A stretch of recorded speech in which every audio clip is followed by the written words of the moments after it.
അസ്സാം വലൈക്കും dear friends. ഇന്നത്തെ നമ്മുടെ സ്പെഷ്യൽ നിങ്ങൾ ആരും ഇതുവരെയും ട്രൈ ചെയ്ത് നോക്കിയിട്ടില്ലാത്ത ഒരു അടിപൊളി വെറൈറ്റി റെസിപ്പിയാണ്. നമ്മുടെ ഈ വീഡിയോ കണ്ടുകൊണ്ടിരിക്കുന്ന സമയത്ത് നിങ്ങൾക്ക് ഇഷ്ടപ്പെടുകയാണെങ്കിൽ ഒന്ന് ലൈക്ക് ചെയ്തേക്കണേ. അതുപോലെ തന്നെ നമ്മുടെ ഈ ചാനൽ ആദ്യമായിട്ട് കാണുന്നവരും ഇതുവരെയും സബ്സ്ക്രൈബ് ചെയ്യാത്തവരും പ്ലീസ് ഒന്ന് സബ്സ്ക്രൈബ് ചെയ്തേക്കണേ. ഞാനിടുന്ന വീഡിയോസ് ഉടനടി കിട്ടുന്നതിനായി സബ്സ്ക്രൈബ് ബട്ടന്റെ തൊട്ടടുത്ത് കാണുന്ന ബെല്ലൈക്കൺ കൂടി ക്ലിക്ക് ചെയ്തിട്ട് ഓൾ എന്ന ഓപ്ഷൻ എനേബിൾ ചെയ്യാനും മറക്കല്ലേ. ആദ്യം തന്നെ ഇതിനായിട്ട് ഞാനിവിടെ 100 ഗ്രാം ബദാം കുറച്ച് വെള്ളത്തിൽ കുതിർക്കാൻ ഇട്ട് വെച്ചിട്ടുണ്ടായിരുന്നു. അപ്പം നല്ലതുപോലെ ബദാം കുതിർന്ന് വന്നിട്ടുണ്ട്. ഇനി ഇതിൻ്റെ തൊലിയൊക്കെ നമുക്ക് ഇതുപോലെ ഒന്ന് മാറ്റാം. ഇപ്പോൾ ഇതാ ബദാമിൻ്റെ തൊലി മുഴുവനും മാറ്റിയിട്ടുണ്ട്. ഇനി അടുത്തതായിട്ട് നമുക്ക് വേണ്ടത് ഡേറ്റ്സ് ആണ്. ഞാനിപ്പോൾ 10 ഡേറ്റ്സ് കുരുവെല്ലാം കളഞ്ഞ് എടുത്തിട്ടുണ്ട്. അപ്പം നമുക്ക് ആദ്യം ഇത് രണ്ടുമാണ് ആവശ്യം. ബദാം തൊലി മാറ്റിയതും അതുപോലെ തന്നെ ഡേറ്റ്സും ആണ് വേണ്ടത്. ഇനി മിക്സിയുടെ ഒരു ചെറിയ ജാറിലേക്ക് തൊലി മാറ്റിയ ബദാം മുഴുവനും ഇട്ട് കൊടുക്കാം.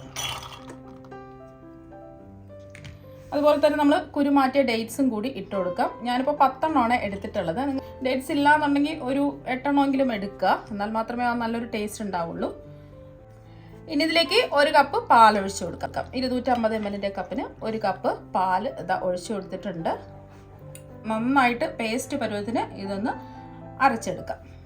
ഇപ്പോൾ ബദാമും ഡേറ്റ്സും നല്ലതുപോലെ അരച്ചെടുത്തിട്ടുണ്ട്. ഈ ഒരു രീതിക്ക് അരച്ചെടുക്കുക. ഇപ്പോൾ കണ്ട നല്ലോണം കുറുകി ഇതാ വന്നിട്ടുണ്ട്. ഇതിവിടെ ഇരിക്കട്ടെ. ഇനി ഒരു ബൗളിലേക്ക് 1 ടേബിൾ സ്പൂൺ സബ്ജ സീഡ് ഇട്ട് കൊടുക്കാം. ഇനി ഇത് കുതിർന്ന് കിട്ടുന്നതിന് ആവശ്യമായിട്ടുള്ള വെള്ളവും കൂടി ഒഴിച്ചു കൊടുക്കാം. 1/2 കപ്പ് വെള്ളമാണ് ഒഴിച്ചു കൊടുക്കുന്നത്. 250 ml കപ്പിന് 1/2 കപ്പ് വെള്ളം ഇതാ ഒഴിച്ചു കൊടുത്തിട്ടുണ്ട്. ഒന്ന് മിക്സ് ചെയ്യാം. ഇതിവിടെ ഇരിക്കട്ടെ. കുറച്ച് സമയമാകുമ്പോൾ ഇത് കുതിർന്ന് കിട്ടും. ഇനി ഒരു ബൗളിലേക്ക് 1 table spoon vanilla custard powder ഇട്ട് കൊടുക്കുക. വാനില കസ്റ്റേർഡ് പൗഡർ ഉണ്ടെന്നുണ്ടെങ്കിൽ വാനില കസ്റ്റേർഡ് പൗഡർ തന്നെ ഇട്ട് കൊടുക്കുക. ഇല്ലാന്നുണ്ടെങ്കിൽ 1 ടേബിൾ സ്പൂൺ കോൺഫ്ലോർ എടുക്കുക. എന്നിട്ട് ഇതുപോലെ നമ്മൾ പാൽ ഒഴിച്ച് നന്നായിട്ട് മിക്സ് ചെയ്തെടുക്കുക. എന്നിട്ട് ഫ്ലേവറിന് വേണ്ടിയിട്ട് ഒരു 1/2 ടീസ്പൂൺ വാനില എസൻസ് ചേർത്ത് കൊടുത്താൽ മതിയാകും. ഫുഡ് കളറിന് വേണമെന്നുണ്ടെങ്കിൽ ഡ്രോപ്പ് മഞ്ഞ കളർ എന്തെങ്കിലും ഒഴിച്ചു കൊടുത്താൽ മതി. ഇനി കട്ടകളൊന്നും ഇല്ലാതെ ഒന്ന് കലക്കിയെടുക്കുക. ഒരു 1/2 കപ്പ് പാൽ എടുത്തിട്ടുണ്ട്. കുറച്ചായിട്ട് ഒഴിച്ച് കട്ടകളൊന്നും ഇല്ലാതെ ഒന്ന് മിക്സ് ചെയ്തെടുക്കാം. അതൊന്ന് മിക്സ് ചെയ്തെടുത്തിട്ടുണ്ട്. ഇതിവിടെ ഇരിക്കട്ടെ. അപ്പോൾ ഇനി ഇത് തയ്യാറാക്കുന്നതിന് വേണ്ടിയിട്ട് ഞാനിപ്പോൾ നല്ല കട്ടിയുള്ള 1 ലിറ്റർ പാല് ഒരു പാത്രത്തിൽ ചൂടാക്കാൻ വെച്ചിട്ടുണ്ട്. അപ്പോൾ പാൽ ഇതാ നല്ലോണം ചൂടായിട്ടുണ്ട്. ഇനി ഇതിലേക്ക് മധുരത്തിന് ആവശ്യമായ പഞ്ചസാര ഇട്ട് കൊടുക്കാം. ഞാനിപ്പോൾ 3 ടേബിൾ സ്പൂൺ പഞ്ചസാരയാണ് ഇട്ട് കൊടുക്കുന്നത്. ഒന്ന് ഇളക്കി കൊടുക്കാം. പാലൊന്ന് ചൂടായതിനു ശേഷം പഞ്ചസാര ഇട്ട് കൊടുക്കാം. അപ്പം ഇത് അത്യാവശ്യം മധുരം ഉണ്ടാവും. നല്ല മധുരമൊക്കെ വേണമെന്നുണ്ടെങ്കിൽ 1-2 ടേബിൾ സ്പൂൺ പഞ്ചസാര കൂടി ഇട്ട് കൊടുക്കുക. അവരവരുടെ മധുരത്തിനനുസരിച്ച് പഞ്ചസാര ഇട്ട് കൊടുക്കുക. നമ്മളിതിൽ ഡേറ്റ്സ് അരച്ചത് ചേർക്കുന്നത് കൊണ്ട് ഡേറ്റ്സിൽ നല്ല മധുരം ഉണ്ടാവും. അതുകൊണ്ടാണ് ഞാൻ കുറച്ച് പഞ്ചസാര എടുത്തിട്ടുള്ളത്. അപ്പോൾ പാലിതാ നല്ലതുപോലെ ചൂടായിട്ടുണ്ട്. തിളച്ചിട്ടൊന്നുമില്ല, നല്ലതുപോലെ ചൂടായിട്ട് മാത്രമേ ഉള്ളൂ. ഇനി നല്ലോണം ചൂടായ പാലിലേക്ക് നമ്മൾ അരച്ച് വെച്ചിരിക്കുന്ന ബദാമിൻ്റെയും ഈ ഡേറ്റ്സിൻ്റെയും ഒക്കെ പേസ്റ്റ് ഇതിലേക്ക് അങ്ങ് ഒഴിച്ചു കൊടുക്കാം. ഇനി മീഡിയം ഫ്ലെയിമിൽ വെച്ചിട്ട് ഇതൊന്ന് ഇളക്കി കൊടുക്കാം. അപ്പോൾ നമ്മൾ ഫ്ലേവറിന് വേണ്ടിയിട്ട് ഒന്നും തന്നെ ചേർത്തിട്ടില്ല. ഇനി ഇതിലേക്ക് ഫ്ലേവറിന് വേണ്ടിയിട്ട് 4 ഏലക്ക അതിൻ്റെ തൊണ്ടൊക്കെ മാറ്റിയതിന് ശേഷം അതിൻ്റെ കുരു ഒന്ന് തല്ലി എടുത്തിട്ടുള്ളതാണ്. ഇടികല്ലിൽ വെച്ചിട്ട് ജസ്റ്റ് ഒന്ന് തല്ലി എടുത്തിട്ടുള്ളതാണ്. അപ്പോൾ ഏലക്ക ഇല്ലാന്നുണ്ടെങ്കിൽ ഏലക്ക പൊടിയാണെന്നുണ്ടെങ്കിൽ ഒരു 1/2 ടീസ്പൂൺ ചേർത്ത് കൊടുത്താൽ മതിയാകും. പഞ്ചസാരയും കൂട്ടി ചേർത്തതാണെന്നുണ്ടെങ്കിൽ 1 ടീസ്പൂൺ ചേർത്ത് കൊടുക്കുക. അല്ല സാധാരണ പഞ്ചസാര ചേർക്കാത്ത ഏലക്കപ്പൊടിയാണെന്നുണ്ടെങ്കിൽ 1/2 ടീസ്പൂൺ ചേർത്ത് കൊടുക്കാം. ഏലക്കയുടെ ഫ്ലേവർ ഇഷ്ടമാണെന്നുണ്ടെങ്കിൽ മാത്രം ഏലക്കപ്പൊടിയോ ഏലക്കയോ ചേർത്ത് കൊടുത്താൽ മതിയാകും. നമ്മളിതിൽ കസ്റ്റേർഡ് പൗഡർ കലക്കിയത് ഇതിൽ ചേർത്ത് കൊടുക്കുന്നുണ്ട്. വാനിലയുടെ ഒരു ചെറിയ ടേസ്റ്റൊക്കെ ഇതിന് കിട്ടും. പിന്നെ നമുക്ക് ബദാം ഇതിൽ ചേർത്ത് കൊടുത്തിട്ടുണ്ടല്ലോ, ബദാമിന് ടേസ്റ്റ് ഉണ്ട്, അതുപോലെ തന്നെ ഡേറ്റ്സിൻ്റെ ടേസ്റ്റ് ഉണ്ട്. അപ്പോൾ എല്ലാം കൂടിയിട്ട് അടിപൊളി ടേസ്റ്റാണ്. അപ്പോൾ ഏലക്കയും കൂടി ചേർത്ത് കൊടുക്കുമ്പോൾ കുറച്ചും കൂടെ ടേസ്റ്റ് കൂടുതലായിരിക്കും. അപ്പോൾ അതുകൊണ്ടാണ് ഏലക്ക ചേർത്ത് കൊടുത്തിട്ടുള്ളത്. ഇനി ഇതൊന്ന് തിളച്ച് വരട്ടെ. ഇവിടാതെ തന്നെ ഇളക്കി കൊടുക്കുക, അല്ലെങ്കിൽ അടിക്ക് പിടിക്കും.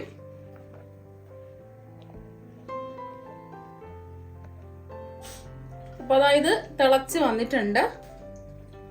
ഇനി നമുക്ക് ഫ്ലെയിം കുറച്ച് വയ്ക്കാം. കുറച്ച് വെച്ചതിന് ശേഷം നമ്മൾ കലക്കി വെച്ചിരിക്കുന്ന കസ്റ്റേർഡ് പൗഡറല്ലേ, അത് 1 പ്രാവശ്യം കൂടി നന്നായിട്ട് കലക്കിയിട്ട് ഇതിലേക്ക് ഒഴിച്ചു കൊടുക്കുക. കൈവിടാതെ ഇതുപോലെ ഒന്ന് ഇളക്കി കൊടുക്കുക. ഫ്ലെയിം കുറച്ച് വെച്ചിട്ട് വേണം കസ്റ്റേർഡ് പൗഡറിൻ്റെ മിക്സ് ഒഴിച്ചു കൊടുക്കാനായിട്ട്. ചെറുതായിട്ടൊന്ന് കുറുകി വന്നിട്ടുണ്ട്. ഇനി ഒരു 2-3 മിനിറ്റ് ഇതുപോലെ ഒന്ന് ഇളക്കി കൊടുക്കുക. ഈ ഒരു സമയം മധുരം ഉണ്ടോ എന്നൊന്ന് ചെക്ക് ചെയ്ത് നോക്കുക. ആവശ്യമെങ്കിൽ മധുരം ചേർത്ത് കൊടുക്കുക. അപ്പോൾ എനിക്ക് അത്യാവശ്യം മധുരം ഉണ്ട്, അതുകൊണ്ട് ഞാൻ മധുരം ചേർത്ത് കൊടുക്കുന്നില്ല.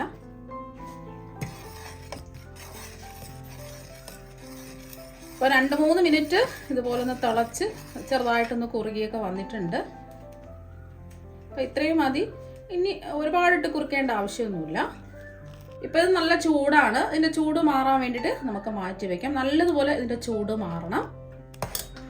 ഇപ്പോൾ ഇതിൻ്റെ ചൂടൊക്കെ നല്ലതുപോലെ ഇതാ മാറിയിട്ടുണ്ട്. ഇടയ്ക്കിടയ്ക്ക് ഇതുപോലെ ഒന്ന് ഇളക്കി കൊടുക്കുക, അല്ലെങ്കിൽ പാട പോലെ കെട്ടിക്കിടക്കും. ഇപ്പോൾ ഒട്ടും തന്നെ ചൂടില്ല.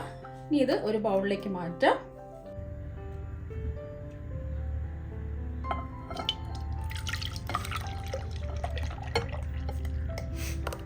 കുഞ്ഞു എന്തെങ്കിലും കഷ്ണങ്ങൾ ഉണ്ടെന്നുണ്ടെങ്കിൽ അത് നമ്മൾ ഡേറ്റ്സ് അടിച്ചെടുത്തപ്പോൾ നന്നായിട്ട് അരിഞ്ഞ് കിട്ടാത്തതുകൊണ്ടാണ്.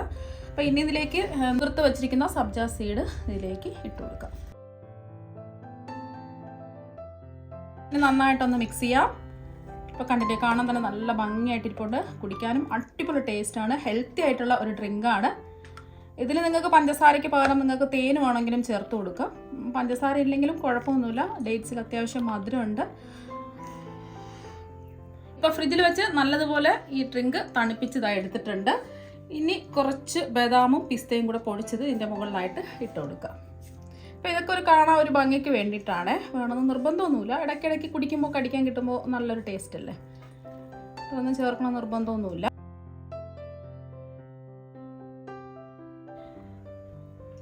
അപ്പോൾ നമ്മുടെ ഹെൽത്തി ആയിട്ടുള്ള ഡ്രിങ്ക് ഇത് ഇവിടെ റെഡി ആയിട്ടുണ്ട്. ഇനി ഇത് 2 ഗ്ലാസ്സിലേക്ക് സെർവ് ചെയ്യാം.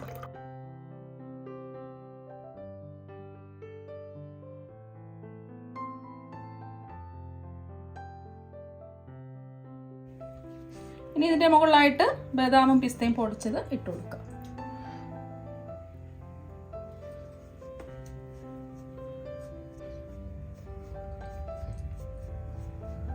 ഇപ്പോൾ നമ്മുടെ ഹെൽത്തി ആയിട്ടുള്ള ഡ്രിങ്ക് ഇതാ ഇവിടെ റെഡി ആയിട്ടുണ്ട്. ഈ ചൂട് സമയത്തും നോമ്പ് സമയത്തും ഹെൽത്തി ആയിട്ടുള്ള ഈ ഡ്രിങ്ക് നിങ്ങൾ ഒരു പ്രാവശ്യം ഒന്ന് ട്രൈ ചെയ്ത് നോക്കുക. തീർച്ചയായിട്ടും നിങ്ങൾക്ക് എല്ലാവർക്കും ഒരുപാട് ഇഷ്ടമാകും. അപ്പോൾ നമുക്ക് മറ്റൊരു വെറൈറ്റി വീഡിയോ ആയിട്ട് വീണ്ടും കാണാം. താങ്ക്